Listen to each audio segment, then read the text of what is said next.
भगवान श्री नारायण रामकृष्ण वेंकटेश रंगनाथ की महती कृपा से इस परम पवित्र स्थल पर कलयुग के समग्र दोषों को दूर करने की क्षमता रखने वाला यह पावन तीर्थ में श्रीमद् भागवत कार्यक्रम के साथ यज्ञपति यज्ञेश की आराधना भी संकल्पित है। भगवान की महती कृपा का प्रसाद है। प्रसाद और प्रसन्नता दोनों भगवान का नाम है। विष्णु सहस्रनाम में भगवान के 1000 नाम है, उसमें प्रसाद और प्रसन्नता दोनों भगवान के नाम आए। प्रसादस्तु प्रसन्नता। श्रवण और कीर्तन ये भी दोनों भगवान के नाम है। श्रवण और कीर्तन साक्षात परमात्मा है। इस कलयुग में श्रीमद् भागवत जी की कथा श्रवण करने का सुअवसर प्राप्त हो जाए, अहो भाग्य है। तो आए, समय के अनुसार भगवान श्री राम की चर्चा चलेगी। भगवान श्री कृष्ण वसुंधरा का परित्याग कर स्वधाम गमन के लिए उद्यत थे। उद्धव जी ने भगवान से निवेदन किया, भगवान आपका जैसे यहाँ से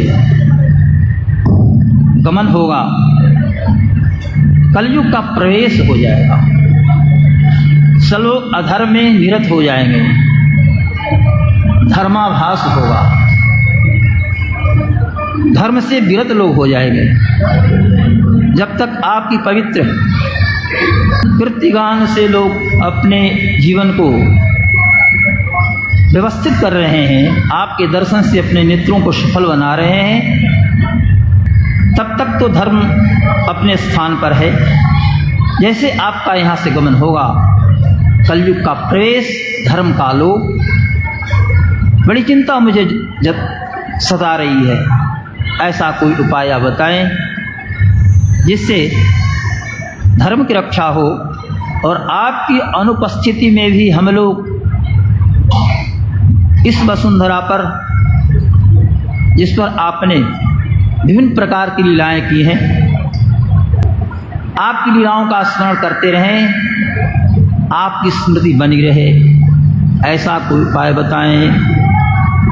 उद्धव जी भगवान के मित्र हैं, अमात्य हैं अर्थात मंत्री हैं और शिष्य भी हैं।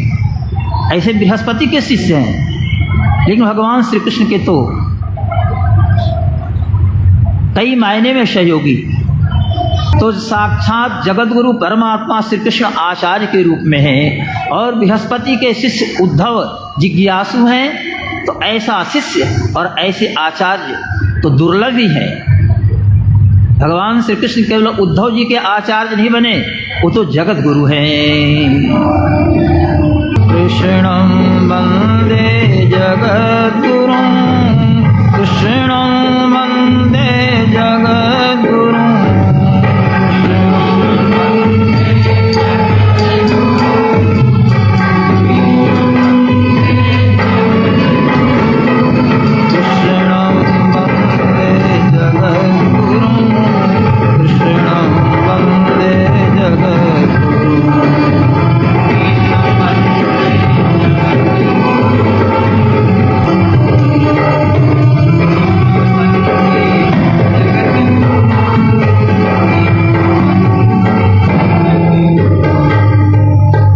भगवान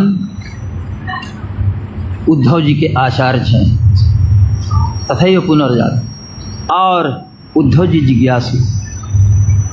उद्धव जी ने प्रश्न किया, भगवान सोचने लगा, हा ठीक है तो कह रहे हैं। प्रथम निवेदन इनका है कि मैं जाऊँ ही नहीं, इस वसुंधरा का परित्याग न करूँ, ये तो संभव नहीं है। काल मैं ही हूँ, कालोस्मि लोको क्षयकृत प्रवृद्धो लोकान समाहर्तमिह प्रवृत्तः। भगवान ने स्वयं कहा काल मैं हूँ, तो समय का नियंत्रण करता मैं हूँ। तो जाना तो है लेकिन उद्धव जी की बातें भी सर्वथा त्याज्य नहीं है। उद्धव जी की बातें भी ग्राह्य है। एतावता मुझे कुछ विचार करना चाहिए। भक्तों के अवलंबन के लिए कुछ न कुछ उपाय सोचना चाहिए। इस क्रम में भगवान ने चिंतन रत होकर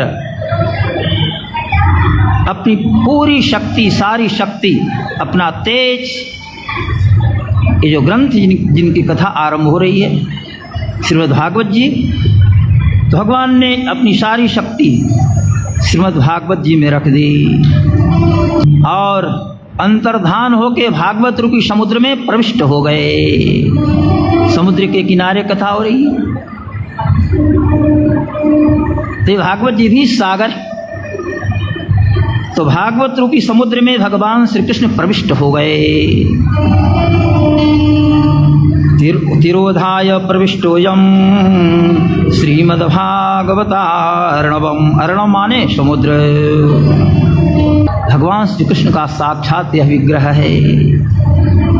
और ऐसे सदग्रंथ का, ऐसे दिव्य ग्रंथ का, अलौकिक ग्रंथ का, अद्भुत ग्रंथ का यदि कथा सुनने का अवसर प्राप्त हो जाए तो फिर कहना क्या है। वेद व्यास जी ने वेदों का विस्तार किया। वेद लोग सुनते थे, भूल जाते थे। नामे श्रुति, श्रुति माने वेद, सबको बात ध्यान में नहीं रहती थी।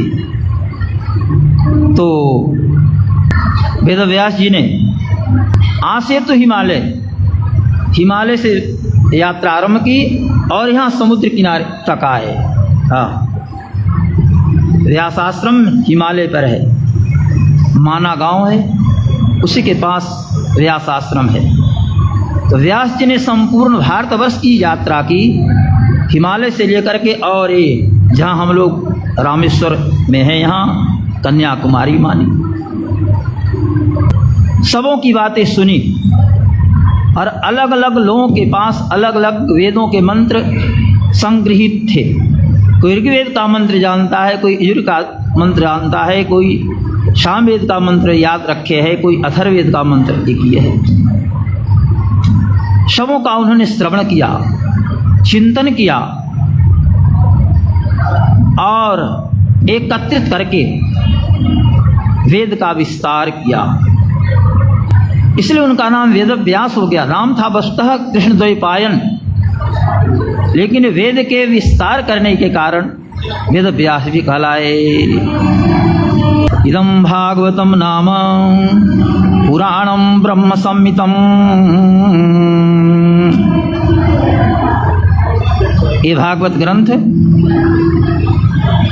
भगवत स्वरूप है या ब्रह्म तुल्य है? ब्रह्म तुल्य है। भगवान का दर्शन करें, भागवत का दर्शन करें, समान होगा। स्वयं सुखदेव जी ने कहा है कि मैंने अपने पिता से द्वापर के अंत में इसे पढ़ा। द्वापरादौ अर्थात द्वापर के अंत में और कलयुग के आदि में।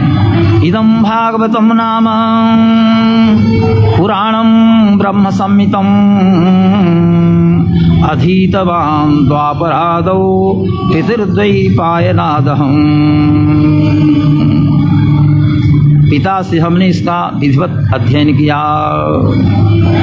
हम इतना ही कह सकते हैं, यह गागर में ही सागर है, लीलाएं इसकी परम रसीली, भक्तों का भाव उजागर है।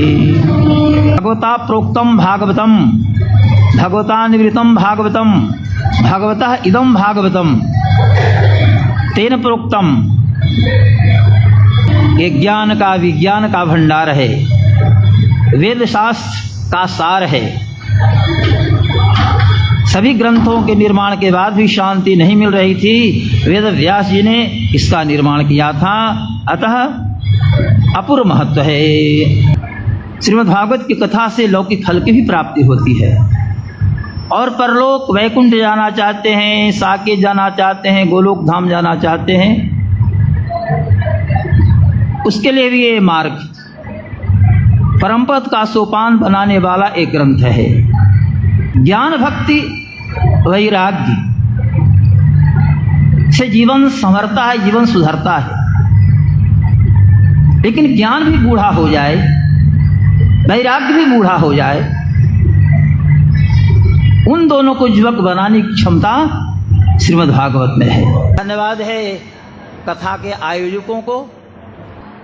पूरी में कार्यक्रम हुआ था, बीच में कोरोना आ गया, चाहकर भी और कार्यक्रम नहीं हो पा रहा था। लेकिन दृढ़ निष्ठा जिनकी हो, संकल्प दृढ़ हो, तो भगवान समय देते हैं। विष्णु संकल्प वृक्ष, भगवान संकल्प के वृक्ष हैं। तो जैसे वृक्ष में फल लगते हैं, उसी प्रकार से दृढ़ संकल्प यदि व्यक्ति का होता है तो संकल्प को पूर्ण करने का दायित्व तो भगवान के ऊपर आ जाता है। नारद जी सभी जगह भ्रमण करते, पृथ्वी पर आए, वृंदावन क्षेत्र से गुजर रहे थे। एक स्थान पर देखा, एक महिला बीच में बैठी है, चारों ओर देवांगनाएं, अपूर्व सुंदरी स्त्रियां खड़ी, बीच में जो बैठी महिला उसे पंखा चल रही हैं, और बीच में जो बैठी महिला है उसके दोनों ओर दो बूढ़े पड़े हैं। उन महिलाओं को देख करके नारी के मन में हुआ, क्या है ये, कौन है? इस क्षेत्र में पहले भी मैं आया, लेकिन कभी हमने ऐसा अनुभव नहीं किया, तो चलकर देखूं। उसी क्रम में नारद जी सन्निकट जाते हैं।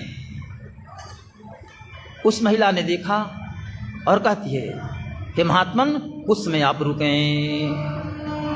भो भो साधो क्षंतिष्ठ मम चित्तां विनाशय। साधु लोग तो दूसरों की चिंता को दूर करते हैं, तो मेरी जो चिंता है उसे भी आप दूर करें। हे महात्मन, कुछ समय आप रुकें और मेरी चिंता को दूर करें। नारद जी ने कहा, देवी बताओ तुम कौन हो, और ये अगल बगल जो खड़ी हैं ये सब कौन है? तो उस महिला ने कहा, मैं भक्ति हूँ और ये दोनों मेरे पुत्र हैं। एक का नाम ज्ञान है, एक का नाम वैराग्य है। नारद जी को लगा, अच्छा तुम भक्ति हो, ये दोनों बूढ़े तुम्हारे पुत्र हैं। मैं भी प्रथम बार देख रहा हूं कि माँ युवती हो और बेटे बूढ़े हों।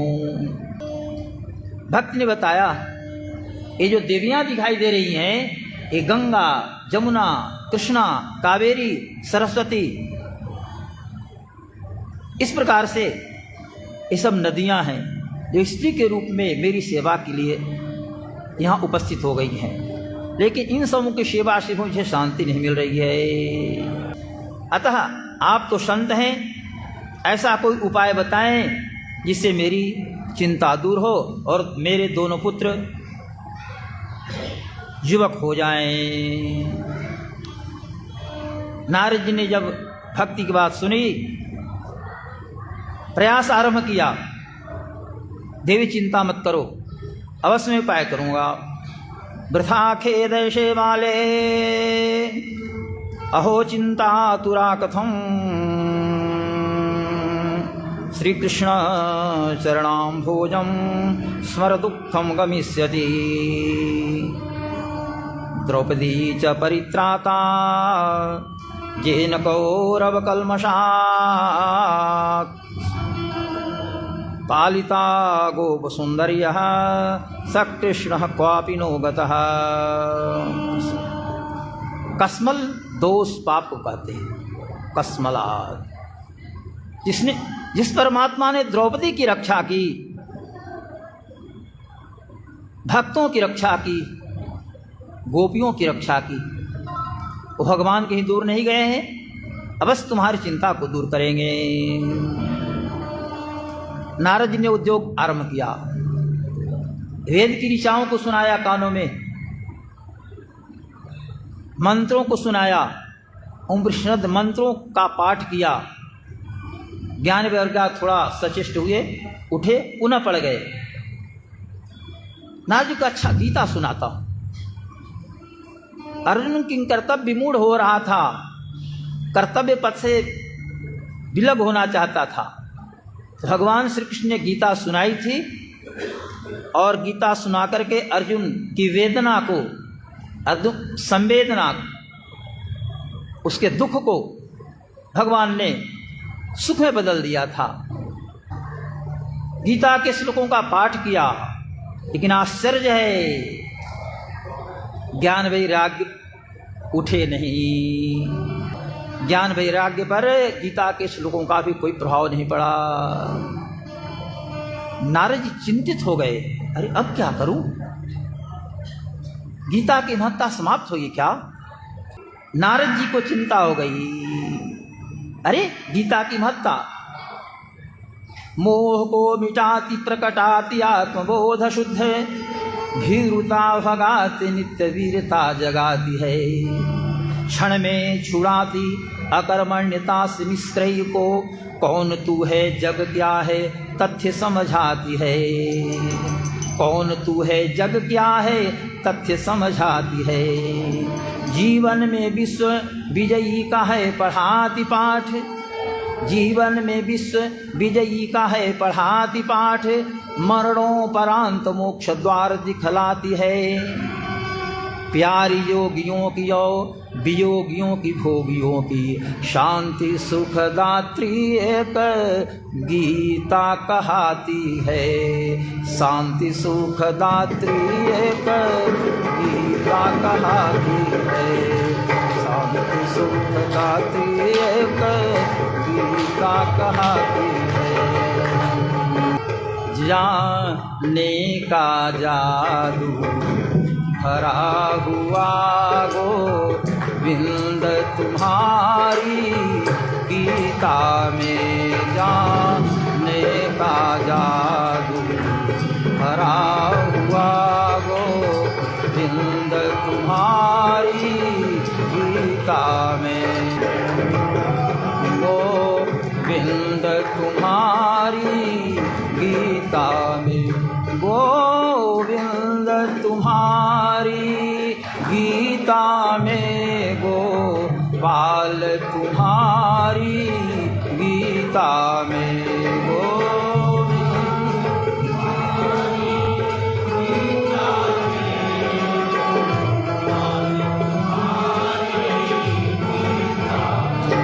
गोविंद तुम्हारी गीता में, गोपाल तुम्हारी गीता में।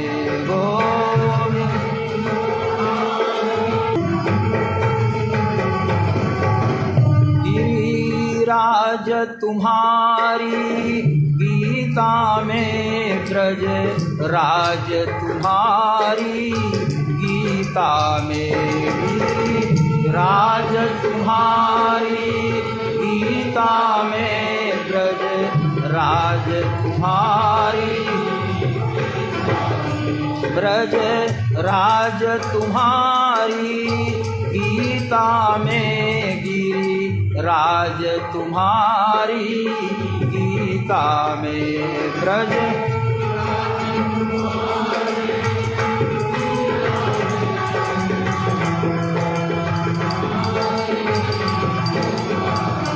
जाने का जादू भरा हुआ गोविंद तुम्हारी गीता में। लेकिन नारद जी स्पष्ट समझ नहीं पाए, तो इसी चिंता में तपस्या के लिए बद्रिकाश्रम क्षेत्र में जाते हैं। लंबी कथा है महाराज। बद्रिकाश्रम क्षेत्र में गए, आपको उदास देख रहा हूं। नारद जी को देखते लोगों का मन प्रसन्न हो जाता है।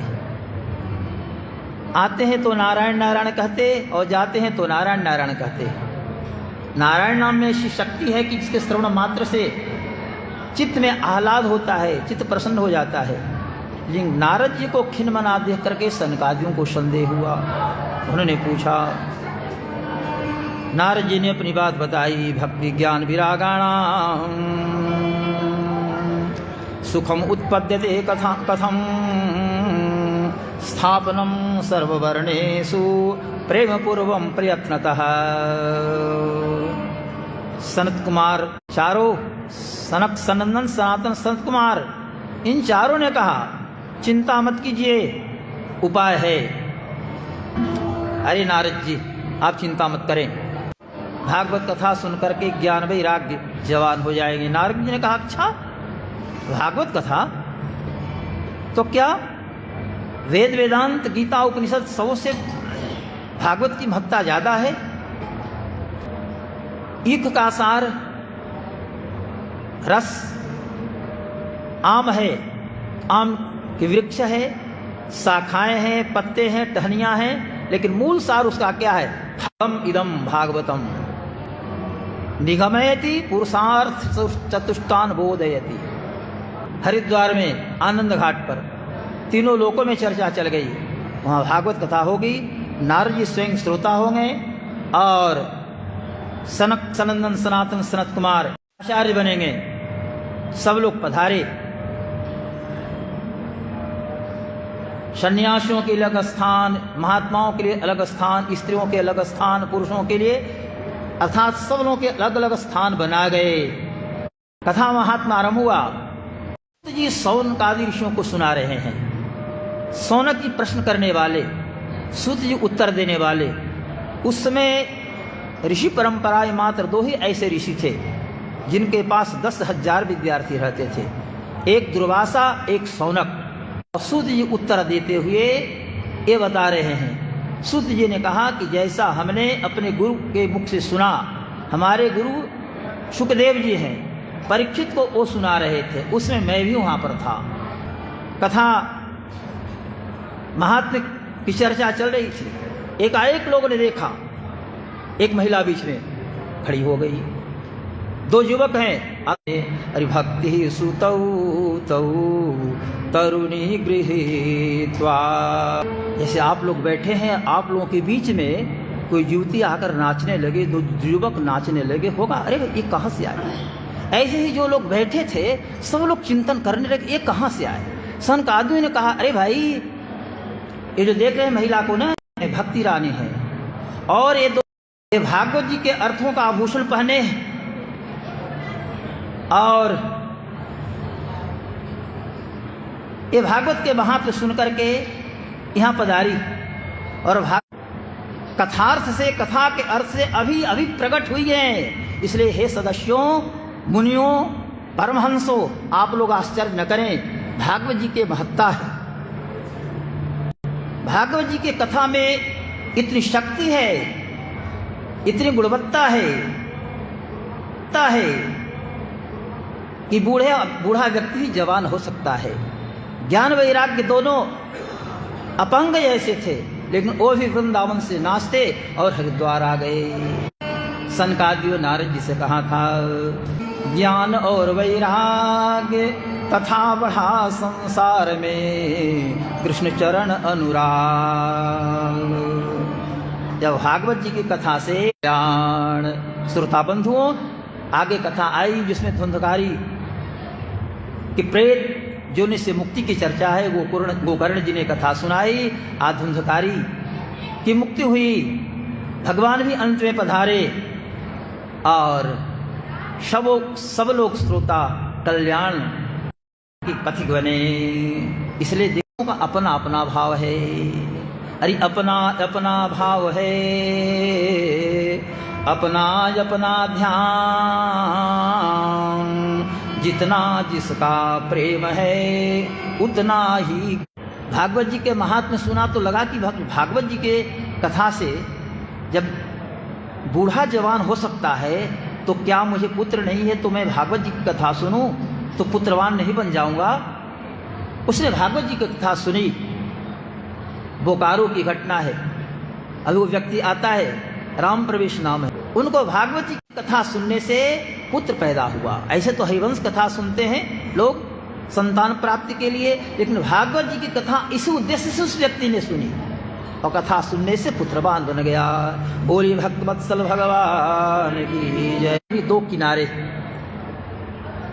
दिन और रात्रि, सूर्य और चंद्रमा, स्त्री और पुरुष, बाल्यावस्था और वृद्धावस्था, माता और पुत्र, पति और पत्नी, गुरु और शिष्य, जैसे ये संबंध है, इसी प्रकार से जीवन के सुख और दुख दोनों के आचार्य, दोनों के उत्पादक भगवान ही हैं। सुख भी भगवान देते हैं और दुख भी भगवान की कृपा से ही प्राप्त होता है। यदि आप सुखी हैं तो समझिए कि आगे दुख आने वाला है, और यदि आप दुखी हैं तो समझिए कि सुख और दुख। एक तरफ महाभारत युद्ध समाप्त हुआ और एक तरफ भागवत जी की कथा आरंभ हो जाती है। भीम के गदा से दुर्योधन का जंघा टूट गया है, पड़ा हुआ है, रात्रि होने वाली। हिंसक जीव, मांसलोभी, जो कई दिनों से रण क्षेत्र में, कुरुक्षेत्र में आकर के मांस खाते थे, मरना शेष है। हाथ में गदा लिए, सिंगाल या और कोई जीव समीप आना चाहता है, इसका मांस नोच लूं। हम कैसे तैयार हों? मरण को भी हम उत्सव कैसे मान लें? मरण ही मेरे लिए महोत्सव हो जाए। मरना सबको है, याद रखिए। तो मरने से डरना नहीं है, जीवन को, मरण को महोत्सव बना लीजिए। परीक्षित ने जीवन को महोत्सव बना लिया 7 दिनों में। सुखदेव जी जैसे आचार्य और परीक्षित जैसे श्रोता, दोनों ने मिलकर के पकड़े हैं। इसे कहते हैं मोह। चिल्ला रहा है रात्रि में, है कोई? अरे ये तो सुन ले वो व्यक्ति, जो 5 पांडवों के मस्तक काट कर मेरे हाथों में लाकर दे देगा, मैं उसे आधी भूमि दे दूंगा। मैं राजा दुर्योधन बोल रहा हूं,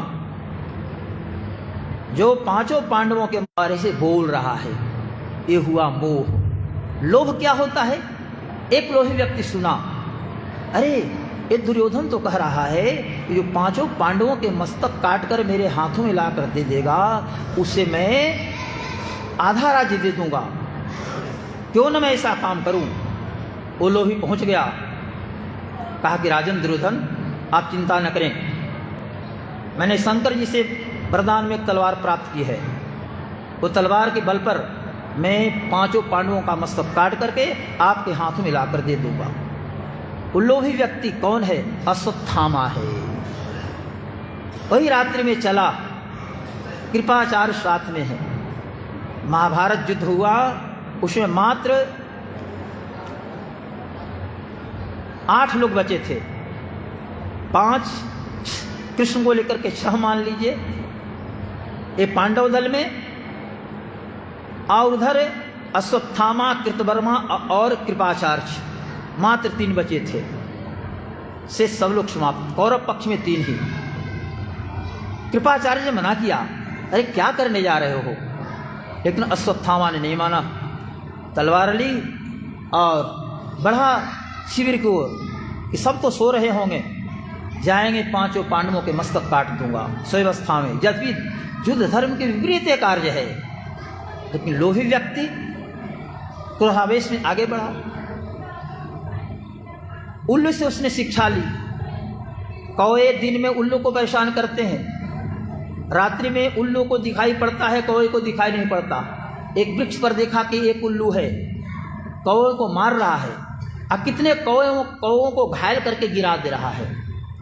उसको शिक्षा में लिखा, हाँ देखो, दिन में कौवे बलवान होते हैं, उल्लू को दिखाई नहीं पड़ता। कई उल्लू कौवे मिलकर के उल्लू को परेशान करते हैं, और रात्रि में एक उल्लू कई कौवों को वृक्ष के नीचे गिरा दिया। तो मैं भी ऐसा कर सकता हूँ। वही गया शिविर में, पांडव तो नहीं थे, पांडवों के 5 पुत्र थे द्रौपदी के, उनका गर्दन काटा। कि भगवान श्री कृष्ण को पता था कि युद्ध के अंत में शिविर में नहीं रहना चाहिए, इसलिए उन्होंने पांडवों को साथ लिया और दूसरे शिविर में जाकर के सैन्य करा दिया।